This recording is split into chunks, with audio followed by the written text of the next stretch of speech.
Turning now to the concerning reports about the conditions on board the USS Abraham Lincoln.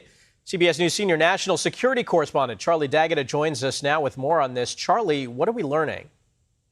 Good morning. Yeah, so as you had previously mentioned, CBS News has learned a sailor went overboard off the Abraham Lincoln carrier earlier this month, but he was quickly rescued.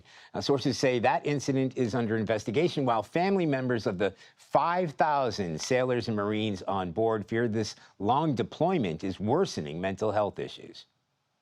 The USS Abraham Lincoln has already been at sea for 9 months and counting, much longer than a normal deployment of roughly 6 months. Not only at sea, but at war, and the pace is grueling.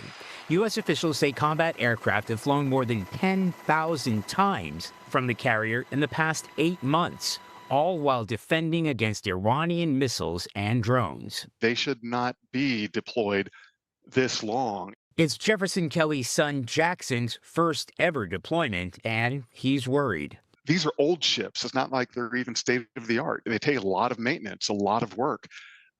It's around the clock.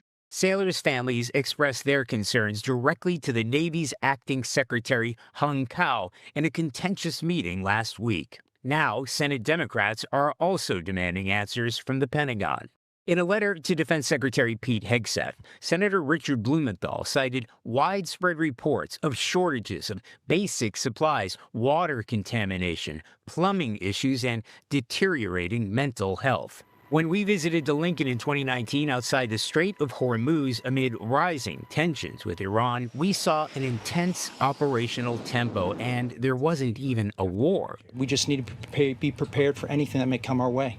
Despite the intense pace, U.S. Central Command says the Lincoln has one of the highest re-enlistment rates of all carriers. Defense Secretary Pete Hegseth said poor conditions aboard the carrier are, quote, completely misrepresented. We make sure that every ship, every crew, every captain has everything we can provide them at every single moment. Some deployments are longer than others. While we don't know how long the carrier will be deployed, we've learned the USS George Washington is now headed to the Middle East from the Pacific. It will replace the Lincoln. Officials insist this was already a scheduled deployment. Michael? All right, Charlie D'Agata, thank you.